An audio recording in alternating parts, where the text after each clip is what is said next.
إن الحمد لله نحمده ونستعينه ونستغفره ونؤمن به ونعوذ بالله من شرور أنفسنا ومن سيئات أعمالنا من يهده الله فلا مضل له ومن يضلله فلا هادي له وأشهد أن لا إله إلا الله وأشهد أن محمدًا عبده ورسوله أما بعد فأعوذ بالله من الشيطان الرجيم بسم الله الرحمن الرحيم قال الله تعالى في القرآن المجيد يا أيها الذين آمنوا لا تتخذوا الكافرين أولياء من دون المؤمنين أتريدون أن تجعلوا لله عليكم سلطانا مبينا۔ محترم عزت مند سننے والوں، یہ آپ کے سامنے اللہ کی لاریب کتاب قرآن مقدس سے سورۃ النساء سے ایک آیت 144 نمبر تلاوت کی۔ دراصل کسی بھی قوم کا بگاڑ چند افراد سے شروع ہوتا ہے۔ اگر موقع پر ہی ان افراد کو آگے بڑھنے نہ دیا جائے، ان کی گمراہی کو روکا جائے، انہیں موقع فراہم نہ کریں کہ یہ مزید گمراہی کے حربے استعمال کریں، مزید تدبیرات استعمال کریں، تو پھر بحیثیت قوم مجموعی طور پر گمراہ ہونے سے بچ جاتی ہے۔ وہ چند افراد پہ فتوے لگتے ہیں اور پھر وہ گمراہی دب جاتی ہے۔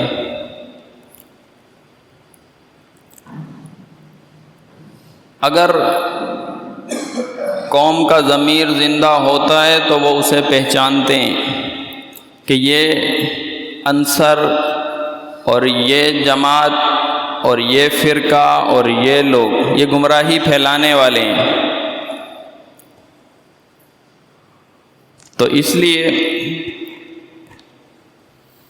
اگر قوم انہیں منع کر دے، انہیں روک دے، ان کے دائرے کو تنگ کرے، تو پھر پوری قوم گمراہ ہونے سے محفوظ رہ سکتی ہے۔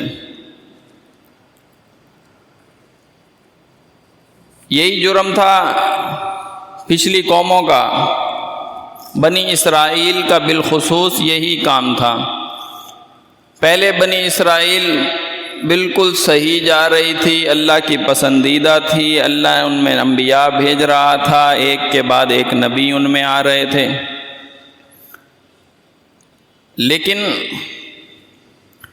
جب ان کے اندر خرابی آنے لگی، ان خرابیوں کا ذکر آپ ادھر سے دیکھیں کہ عبداللہ بن مسعود رضی اللہ عنہ روایت کرتے ہیں کہ رسول اللہ صلی اللہ علیہ وسلم نے فرمایا، بنی اسرائیل جب گناہوں میں مبتلا ہوئے، یعنی زناکاری کے اندر پڑ گئے، ہفتے کے دن مچھلی پکڑنے والا گناہ ان کا تھا، دیگر جرائم ان کے تھے، جب گناہوں میں پڑنے لگے تو ان کے علماء جب اپنی قوم کو دیکھتے کہ یہ گناہ کر رہے ہیں، انہیں روکتے، منع کرتے تھے۔ لیکن جب علماء نے دیکھا کہ قوم تو بات نہیں مانتی، قوم تو ہٹ در میں، قوم تو ہمارے اس روک تھام کو، ہماری اس واعظ و نصیحت کو بے معنی سمجھتی ہے، تو پھر وہ علماء ان کے ہم نشیں بن گئے، انہیں روکنے بھی نہ لگے بلکہ ان کے ساتھ بیٹھنے لگ گئے ان محافل میں ان کے ہم نوالا اور ہم پیالہ بننے شروع ہو گئے۔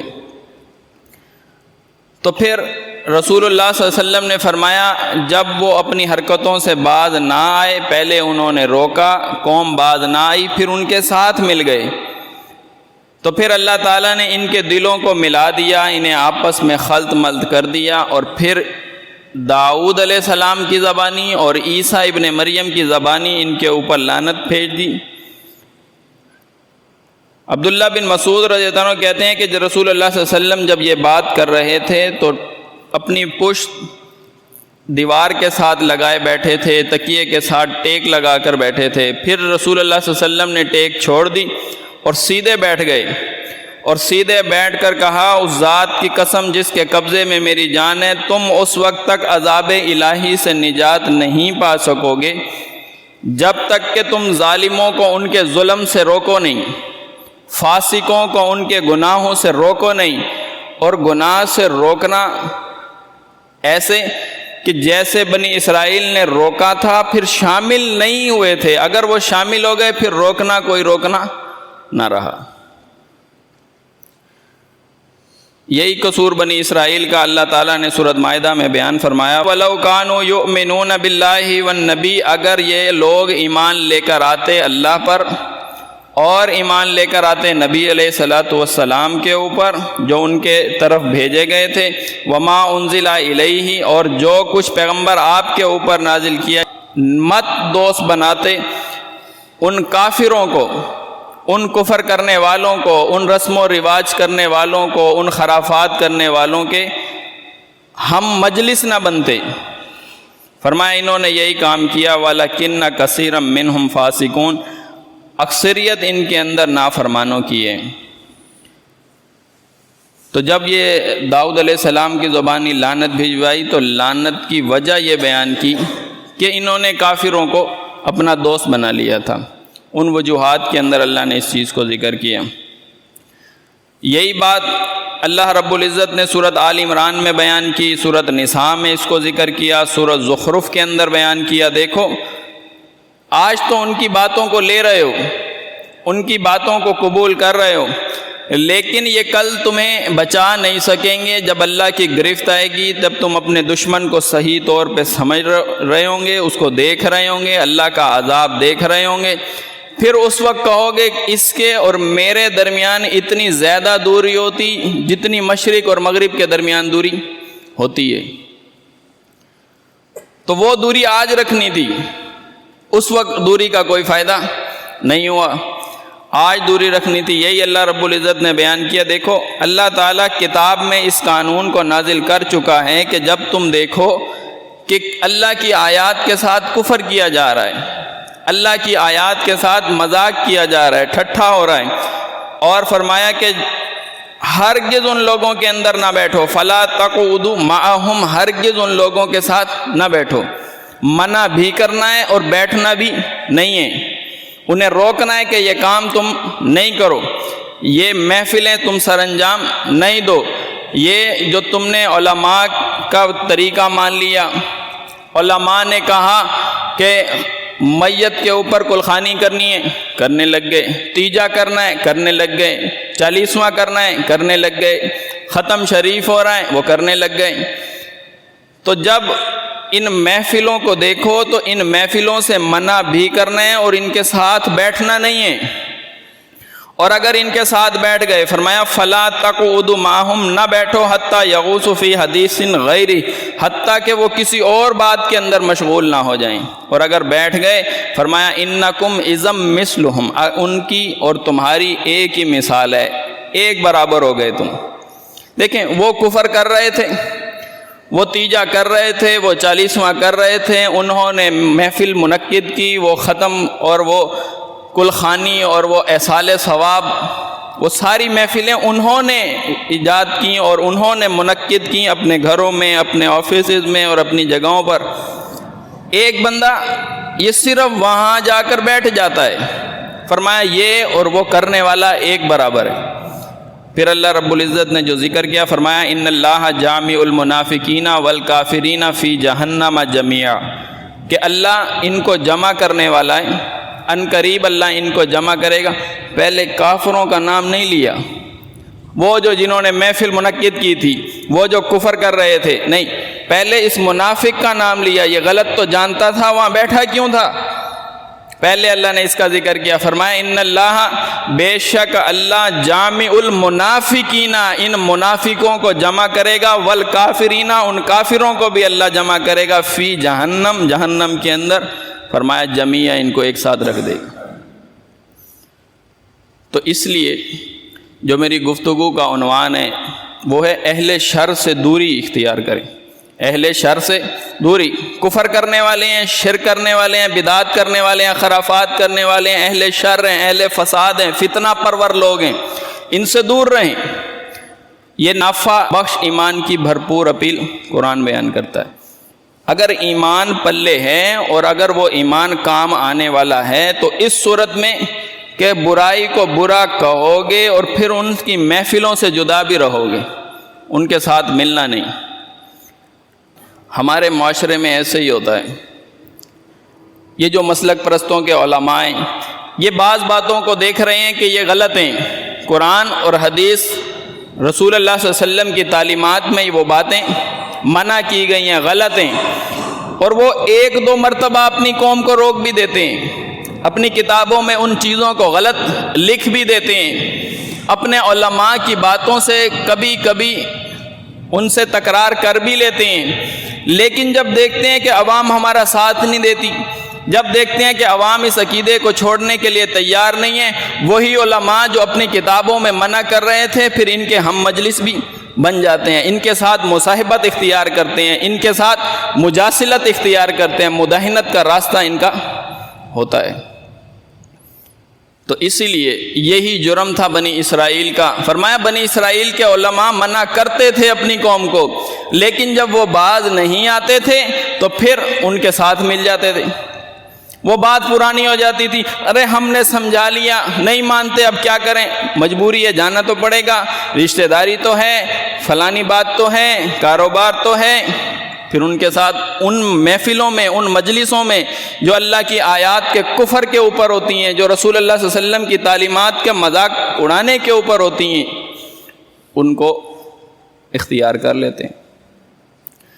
تو اسی طرح ہمارے حلقوں میں اور ہمارے گھروں میں بالکل عین یہی جرم ہوتا ہے. باپ ایک بات سے منع کرتا ہے بچوں کو، بیٹا یہ کام تم نے نہیں کرنا، یہ کام تم نے نہیں کرنا. ماں منع کرتی ہے، ایک دفعہ منع کرتی ہے، دو دفعہ منع کرتی ہے، تھوڑے دن منع کرتی ہے، لیکن پھر اس کے ساتھ مل جاتا ہے، باپ بھی اس کے ساتھ مل جاتا ہے اور وہ ماں بھی بچوں کی حامی بن جاتی ہے. یہ ہوتا ہے ہمارے گھروں میں، اور یہی جرم تھا بنی اسرائیل کا. وہ منع کرتے تھے لیکن جب قوم باز نہیں آتی تھی تو پھر وہ ان کے ساتھ مل جاتے تھے، ان کے ہم مجلس بن جاتے تھے، ان کی باتوں کو قبول کر لیا کرتے تھے، پھر ان کے ہیلے اور بہانے اور تعویلاتیں پیش کرنے لگ جاتے تھے. ہمارے گھروں میں بھی ایسے ہی ہوتا ہے. تو جرم کرنے والے اور ان کا ساتھ دینے والے یہ ایک برابر ہیں. دیکھیں، ہمارے حلقے میں کچھ باتیں غلط دیکھی جاتی ہیں کہ فلاں کام یہ غلط کام ہو رہا ہے، فلاں نظریہ یہ غلط ہے، اور فلاں موقف یہ غلط ہے. اس پہ ایک دو بار علماء منع کرتے ہیں، علماء ایک دو بار منع کرتے ہیں، پھر جب دیکھتے ہیں کہ ہماری بات نہیں مانی جا رہی، جب دیکھتے ہیں کہ ہمیں تو رد کیا جا رہا ہے، پھر چھوڑ دیتے ہیں، پھر خاموش. اس منع کرنے کے اوپر ڈٹتے نہیں ہیں جو ڈٹنا مقصود تھا، اس کے اوپر استقامت مقصود تھی، اس پہ استقامت نہیں دکھاتے. پھر آنے والے وقت میں تھوڑا سا مسئلہ ملتوی ہوتا ہے، پھر وہ ان کے ہم مجلس بن جاتے ہیں، انہی کے اندر ان کے ساتھ مل جاتے ہیں. تو ایسا ہے ہمارے معاشرے میں. تو یہ قصور تھا بنی اسرائیل کا. اسی لیے اللہ تعالیٰ نے کہا کہ دیکھو، جب اہل کتاب تمہارے سامنے کوئی باتیں پیش کرتے ہیں، ایسی باتیں جو اللہ کی کتاب کے خلاف ہیں، ایسی باتیں جو اللہ کے رسول کے خلاف ہیں، یا ایسی باتیں جن کا آیات میں مذاق ہو رہا ہے یا آیات کا کفر ہو رہا ہے، تو تم ایسی مجلسوں میں ایسی باتوں کے اندر شمولیت اختیار نہ کرو، صرف بیٹھے رہنے کی وجہ سے اللہ تم پر اتنا غضبناک ہوگا کہ ان سے پہلے تمہارا انجام بیان کرے گا کہ اللہ ایسے منافقوں کو اور کافروں کو جہنم میں جمع کرنے والا ہے۔ کفر انہوں نے کیا، یہ تو صرف بیٹھا ہوا تھا، فرمایا بیٹھنے والا بھی برابر ہے۔ اسی لیے آپ کو سمجھنا ہوگا کہ جب اللہ رب العزت نے منافقین کا تذکرہ کیا تو منافقین کے تذکرے میں اسی بات کو اللہ نے ذکر کیا سورۃ نساء کی 138 نمبر آیت میں، فرمایا بشر المنافقین، اے پیغمبر آپ منافقوں کو بشارت سنائیں، ان کو عذاب کا مزدہ سنائیں، بِأَنَّ لَهُمْ عَذَابًا عَلِيمًا، کہ اللہ انہیں دردناک عذاب کے اندر پکڑنے والا ہے۔ یہ مزدہ آپ سنا دیں منافقین کو عذاب علیم کی بشارت سنا دیں۔ کیوں؟ قصور کیا ہے؟ پہلے عذاب بیان ہو رہا ہے، پہلے سزا بیان ہو رہی ہے، خباثت بعد میں بیان ہو رہی ہے۔ کتنا غصہ ہے اللہ کو۔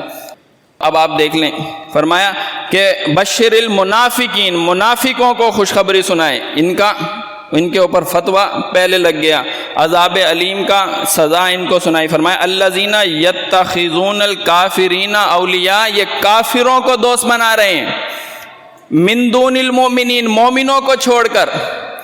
مومنوں کے ساتھ جو تعلقات رکھنے تھے، جو مومنوں کے ساتھ رشتہ تھا ان کا، وہ رشتہ تو انہوں نے اپنایا کافروں کے ساتھ، کافروں کو دوست بنا لیا۔ امام بنانا تھا مومن کو، امام بنا لیا انہوں نے کافروں کو۔ صلاۃ المیت پڑھنی تھی مومنوں کی، صلاۃ المیت پڑھی جا کے انہوں نے کافروں کی۔ رشتہ داری کرنی تھی مومنوں کے ساتھ، رشتہ داری کی انہوں نے کافروں کے ساتھ۔ فرمایا بشر المنافقین، ایسے منافقوں کو آپ بشارت سنا دیں، بِأَنَّ لَهُمْ عَذَابًا عَلِيمًا، اللہ انہیں دردناک عذاب میں پکڑے گا، گرفت آئے گی۔ فرمایا أَيَبْتَغُونَ عِندَهُمُ الْعِزَّةَ، کیا یہ لوگ عزتیں تلاش کرتے ہیں وہاں جا کر؟ کیوں ان کے ساتھ رشتہ داری ہے؟ ان کے ساتھ رشتہ داری کیوں ہے؟ ان کی صلاۃ المیت میں کیوں جا رہے ہیں؟ ان کی وہاں پہ تعزیت کے اندر ان کو شکل دکھانے کے لیے کیوں جا رہے ہیں؟ کیوں ان کے ساتھ رشتہ داری کی اور امام ان کو بنایا ہے؟ فرمایا کیا یہ عزتیں چاہتے ہیں وہاں پر؟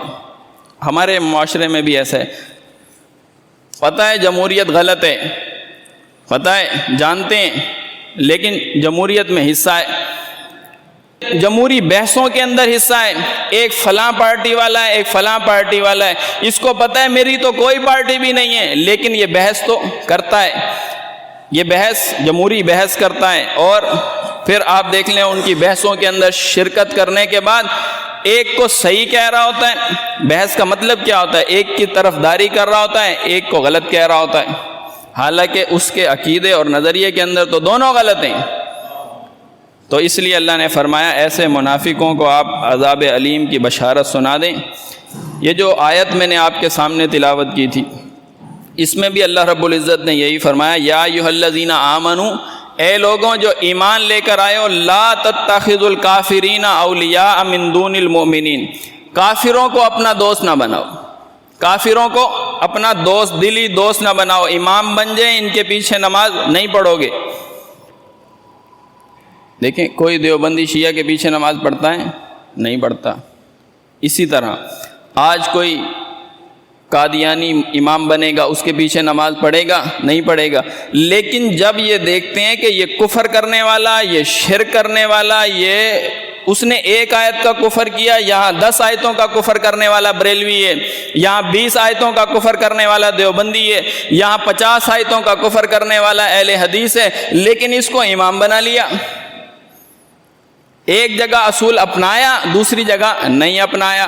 تو فرمایا کہ جو لوگ کافروں کو دوست بنا رہے ہیں، ان کو امام بنا رہے ہیں، رشتہ داری ان کے ساتھ کر رہے ہیں، ان کے ساتھ دینی مسئلہ رکھا ہوا ہے، فرمایا من دون المؤمنین، مومنوں کو چھوڑ کر۔ تو آپ ایسے لوگوں سے کہیے اتریدون، کیا تم لوگ یہ چاہتے ہو؟ کیا فرمایا اتریدون، کیا تم لوگ یہ چاہتے ہو ان تجعلوا للہ، کہ بناؤ اللہ کے لیے، فرمایا علیکم اپنے اوپر، سلطان مبینہ، کہ اللہ کو اپنے خلاف کوئی واضح دلیل دینا چاہتے ہو کافروں کو دوست بنا کر۔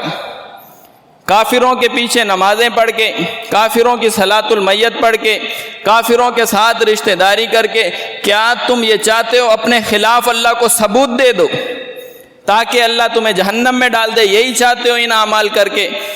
فرمایا ان سے یہ کہیے کہ اللہ کو اپنے خلاف ثبوت نہ دو، یعنی کہ کفار کے ساتھ دوستی نہ کرو۔ اسی چیز کا تذکرہ کیا۔ آپ دیکھیں کہ حدیث کے اندر کتنی وضاحت کے ساتھ ایک بات بیان ہوتی ہے اور قرآن کی وہ تشریح بنتی ہے، لیکن بعض مرتبہ ہمیں ان باتوں کا پتہ بھی ہوتا ہے لیکن ہم اس سے اعراض کر رہے ہوتے ہیں۔ صفوان رضی اللہ تعالیٰ سے مروی ہے، معاویہ بن سفیان رضی اللہ عنہ سے روایت کرتے ہیں کہ وہ کھڑے ہوئے اور کہا کہ آگاہ رہو، بے شک رسول اللہ صلی اللہ علیہ وسلم ایک مرتبہ ہمارے درمیان کھڑے ہوئے اور انہوں نے یہ کہا کہ تم سے پہلے جو لوگ تھے، یعنی کہ یہود تھے یا نصارہ تھے، وہ 72 گروہوں کے اندر تقسیم ہو گئے، اور فرمایا ان قریب میری امت 73 فرقوں میں تقسیم ہو جائے گی اور ایک جنت میں جائے گا، باقی سارے گروہ جہنم کے اندر جانے والے ہیں۔ اور اس میں آگے محمد بن یحییٰ اور عمر بن عثمان نے اپنی روایتوں میں اس چیز کا اضافہ کیا کہ رسول اللہ صلی اللہ علیہ وسلم نے فرمایا کہ وَإِنَّهُ سَيَخْرُجُ مِنْ أُمَّتِي، ان قریب میری امت میں آنے والے لوگ ایسے ہیں، فرمایا اقوام تجار بہم تلک الاہواء کما یتجار الکلب لصاحبی، ان قریب کچھ لوگ ایسے آنے والے ہیں میری امت میں، کچھ لوگ ایسے آنے والے ہیں جو خواہشات نفس کے معاملے میں اور ہوا پرستی کے مسئلے کے اندر جو دل میں آتا ہے وہ مانتے ہیں، جو دل میں نہیں آتا اس کو نہیں مانتے، یا کچھ قانون انہوں نے بنایا ہے وہ چاہیں گے تو اسے مانیں گے، نہ چاہیں تو نہ مانیں گے، کچھ شکیں انہوں نے بنائی ہیں، دوسروں کے لیے بنائی ہیں، اپنے لیے نہیں بنائی ہیں۔ تو اسی لیے آپ دیکھیں گے کہ کچھ لوگ ایسے آنے والے ہیں کہ ان کی رگوں کے اندر، ان کی ہڈیوں کے اندر ایسے شہوات دوڑتے ہیں، ایسی نفس پرستی دوڑتی ہے، کما یتجار الکلب لصاحبہ، جیسے کوئی باولا کتا کسی انسان کو کاٹے اور کوئی ہڈی اور کوئی جوڑ ایسا نہیں رہتا کہ زہر اس کے اندر منتقل ہو جاتا ہے۔ فرمایا ایسے لوگ آنے والے ہیں۔ فرمایا لا یبقى منہ عرق ولا مفصل الا دخلہ، کوئی رگ اور کوئی جوڑ ایسا باقی نہیں رہتا مگر وہ بیماری اس کے اندر داخل ہو جاتی ہے۔ یہ القلب کا لفظ استعمال ہوا، یہ اسم معرفہ کے طور پہ خاص بیماری کا نام ہے، یعنی ایک باولا کتا ہے، دیوانہ کتا ہے، وہ کسی کو کاٹتا ہے اور اس سے جو بیماری پیدا ہوتی ہے اس کو کہتے ہیں القلب، وہ کتے کے کاٹنے والی بیماری۔ فرمایا ایسی بیماری ان کے اندر لاحق ہونے والی ہے۔ یہ کب ہوگا؟ یہ کب؟ ہم اپنے معاشرے میں بھی اس مثال کو رکھیں۔ آپ کو پتہ ہے یہ فلاں علاقے میں فلاں جگہ پر ایک باولا کتا پھر رہا ہے، پتہ ہے آپ کو، ٹھیک ہے؟ تو آپ اس علاقے سے گزریں اور یہ آپ کو پتہ ہے کہ یہ باولا کتا مجھے کب کاٹے گا؟ کب کاٹتا ہے؟ جب آپ اس کے قریب جائیں گے، جب آپ اس کے قریب جائیں گے۔ تو جب قریب جائیں گے تو یہ ممکن ہوگا کہ باولا کتا آپ کے اوپر حملہ کریں اور آپ کو کاٹے، لیکن کب نہیں کاٹے گا؟ جب آپ اس کو اپنے سے دور رکھیں گے، جب آپ اسے اپنے سے دور، خود اس سے دور رہیں گے۔ یہی عنوان ہے کہ اہل شر سے دوری اختیار کرنی ہے، ورنہ کیا ہوگا؟ ان کے سارے جراثیم، ان کی ساری بیماریاں، ان کے سارے گناہ اس کے اندر بھی آئیں گے، یہ اس کا ہم مجلس بنے گا۔ اسی لیے تو فرمایا نا فلا تقعدوا معهم، ان کے ساتھ مت بیٹھو، اگر بیٹھ گئے تو فرمایا انکم اذا مثلهم، تمہاری اور ان کی مثال ایک مثال ہے۔ ہمارے معاشرے میں بھی ہے، جب ہم دیکھتے ہیں کہ یہ فلاں صاحب ہیں، یہ اہل شر ہیں، یہ فتنہ پرور لوگ ہیں، یہ فساد چاہنے والے لوگ ہیں، ان کے اندر ایسی کوئی سمجھداری اور کوئی بھلائی کی ہمیں امید نہیں ہے، یہ پروپوگنڈے باز لوگ ہیں، یہ فلاں خاتون ہیں، یہ فلاں صاحب ہیں، یہ فلاں گھرانہ ہے، یہ فلاں لوگ، یہ سارے اہل شر ہیں۔ تو ان سے اپنے آپ کو بچانا ہوگا، ان سے دور رہنا ہوگا، ان کی محفلوں کو اٹینڈ نہیں کرنا ہوگا، وہ محفلیں جن کے اندر یہ خرابیاں موجود ہوں گی۔ وہ محفلیں جو قرآن و سنت کے خلاف جو باتیں ہوں گی ان سے اپنے آپ کو دور رکھنا ہوگا، پیچھے ان سے رہنا ہوگا، ورنہ کیا ہوگا، ورنہ ان کی خرابیاں بھی آپ کے اندر آ جائیں گی۔ یہی رسول اللہ صلی اللہ علیہ وسلم نے بیان کیا، فرمایا کہ احوا، ان کی خواہشات ان کے اندر ایسے دوڑیں گی جیسے باولے کتے کی بیماری کاٹنے سے ان کے اندر دوڑ جاتی ہے۔ تو اس لیے ہم نے دیکھا جو لوگ اپنے رشتہ داروں کے اندر، اپنی قوم کے اندر، اپنے قبیلے کے اندر اپٹن مہندی مائیوں کی رسمیں اٹینڈ کر رہے تھے، ان کے اندر جا رہے تھے، شرکت صرف کر رہے تھے، لیکن ایک وقت آیا کہ انہوں نے اپنی تقریبات کے اندر بھی اپٹن مہندی مائیوں شروع کر دیا۔ یہ وہی بیماری ہوئی نا جیسے باولے کتے کے کاٹنے کی بیماری تھی، پہلے اس کو رد کرتے اور وہاں نہ جاتے اور ان کا مکمل رد کرتے رہتے، اس پہ قائم رہتے، لیکن انہوں نے وہاں جانا شروع کر دیا، ان محفلوں کو اٹینڈ کرنا شروع کر دیا، آہستہ آہستہ ان کی خباثتیں ختم ہوتی چلی گئی، دل ان کے لیے نرم ہوتے چلے گئے اور اپنی محفلوں کو بھی اسی طرح انہوں نے سجایا۔ تو یہ ہوا۔ تو پھر اس طرح آپ دیکھیں گے کہ کتنے لوگ اور کتنے گھرانے ایسے ہیں جو مخلوط محافل میں جانے سے گریز نہیں کرتے اور ویڈیوگرافی والی جگہ پر جانے سے گریز نہیں کرتے، لیکن پھر ان کے پاس ان کے مواقع میں ان کی تقریبات کے اندر ایسا ہوتا ہے کہ پھر یہ بھی ویڈیوگرافی کرنا شروع کر دیتے ہیں۔ اور ایسا ہوا کہ جانے سے جب جانے کو انہوں نے غلط نہیں سمجھا تو پھر اس کام کو اپنانے کو بھی انہوں نے غلط نہیں جانا، پہلے غلط جانتے تھے لیکن وہ بیماری ان کے اندر آ گئی اور پھر ان کو وہ غلط نہیں کہہ رہے۔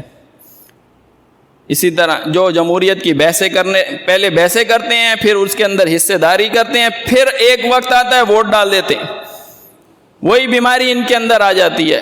اور حکم تو یہی تھا کہ اہل شر سے دوری اختیار کرنی تھی، ان سے دور رہنا تھا، ان سے تو جدائی رکھنی تھی، ان معاملات کے اندر جدائی، دوری، اپنے آپ سے ان کو دور رکھنا تھا، جیسے دور رکھتا ہے ایک باشعور شخص اپنے آپ کو کسی باولے کتے سے دور رکھتا ہے نا، وہ یہ چاہتا ہے کہ یہ میرے قریب نہ آئے، اور اگر یہ میرے قریب آئے تو میں اس سے دور چلا جاؤں۔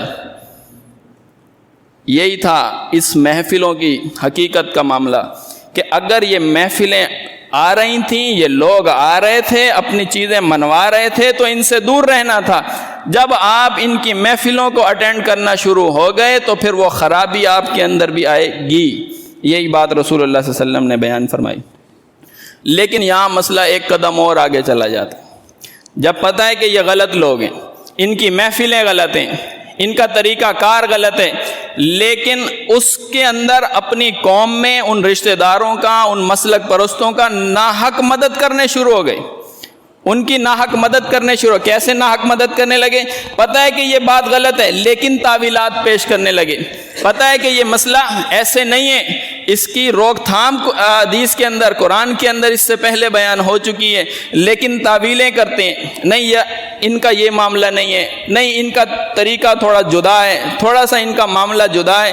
تو جب تعویلیں کرنے لگے، ناحق قوم کو اس ناحق عمل کے اندر روکا نہیں، ان کے ہم مجلس بننے سے پیچھے ہٹے نہیں، بلکہ تعویلیں کرنے لگے، تو اس تعویلوں کے اوپر عبد الرحمن بن عبداللہ اپنے والد سے نقل کرتے ہیں کہ ایک آدمی اپنی قوم کی ناحق مدد کرتا ہے تو اس کی مثال ایسے ہے جیسے ایک اونٹ کنویں کے اندر گر رہا ہو، ایک اونٹ کنویں کے اندر گر رہا ہو اور کوئی شخص اس کی دم پکڑ لے اسے بچانے کے لیے، تو وہ بھی اونٹ کے ساتھ ہی کنویں میں جائے گا۔ فرمایا ایسے ناحق کی مدد کرنے کی مثال ایسے ہے، اونٹ کنویں میں گر رہا ہے اور یہ اس کو بچانے کے لیے کیا کر رہا ہے، اس کی دم پکڑ لی ہے، اس سے پہلے یہ گر جائے گا۔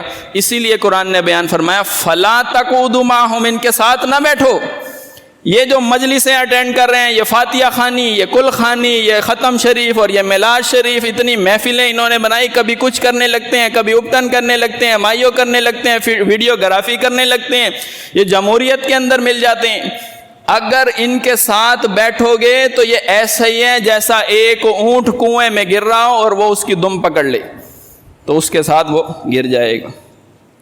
اسی طرح قرآن کی آیت میں یہی بیان ہوا، فرمایا وَيَوْمَ يَعَضُّ الظَّالِمُ عَلَى يَدَيْهِ، قیامت کے دن جب ظالم اپنے ہاتھوں کو چبائے گا اور کہے گا یقولو یا لیتنی اتخذت مع الرسول سبیلا، وہ کہے گا ہائے میری بدبختی، کیوں نہ میں نے رسول کے ساتھ راستہ اختیار کر لیا ہوتا، کیوں نہ میں رسول اللہ صلی اللہ علیہ وسلم کی پیروی کرنے لگ جاتا، کیوں نہ میں نے اس طریقے کو کافی اور شافی سمجھ لیا ہوتا، کیوں نہ کیا ایسا۔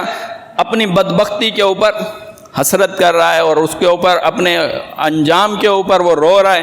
فرمایا جب وہ ظالم اپنے ہاتھوں کو چبائے گا اور کہے گا کہ کاش میں نے رسول کی معیت کا راستہ، نجات کا راستہ اختیار کیا ہوتا، یا ویلتا لیتنی لم اتخذ فلانا خلیلا، ہائے میری بدبختی کہ میں نے فلاں کو دوست نہ بنایا ہوتا۔ یہ وہی دوستی ہے جس دوستی سے قرآن نے منع کیا تھا، مت دوست بناؤ کفار کو، مومنوں کو چھوڑ کر کفار کو دوست نہ بناؤ۔ انہوں نے کفار کو دوست بنایا، اب بدبختی کے اوپر رو رہا ہے، ہاتھ اپنا چبا رہا ہے۔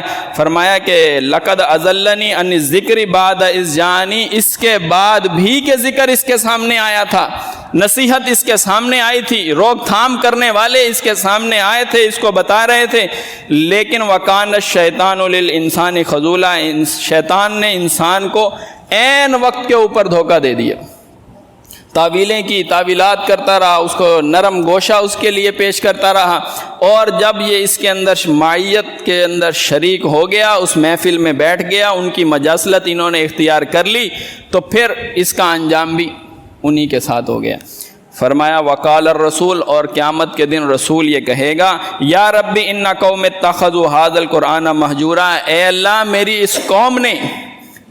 اس قوم نے یعنی قرآن ماننے والے تھے، قرآن ماننے والے تھے جو یہ کہہ رہے ہیں کہ میں رسول کے ساتھ راستہ اختیار کرتا، یہ قرآن مان رہا تھا، رسول اللہ کو آخری نبی مان رہا تھا، لیکن اس کے بعد اس کی دوستی صحیح نہیں تھی، اس کی محفلیں صحیح نہیں تھیں، یہ غیر شرعی محفلوں میں جاتا تھا، ان کو صحیح کہہ رہا تھا، ان کے لیے کوئی نرم گوشہ رکھا ہوا تھا، میت میں جا رہا تھا، رشتہ داری ان کے ساتھ کر رہا تھا، وہاں سوگ منانے جا رہا تھا، تو اس کی رشتہ داری صحیح، وہاں جا کے کل قیامت کے دن ہاتھ چبا رہا ہے، میں رسول کا راستہ اختیار کرتا۔ یہی رسول اللہ نے فرمایا کہ وقال الرسول، کہ رسول اللہ صلی اللہ علیہ وسلم یہ کہیں گے اے یا ربی، اے میرے رب، انا قوم اتخذوا ھذا القرآن مہجورا، میری اس قوم نے قرآن کو ہنسی مذاق کا مرکز بنا رکھا تھا، اس کو چھوڑ رکھا تھا۔ قرآن آیا تھا نفاذ کے لیے، قرآن آیا تھا احکامات کی پابندی کے لیے، لیکن اس نے تو مذاق بنا رکھا تھا قرآن کے ساتھ،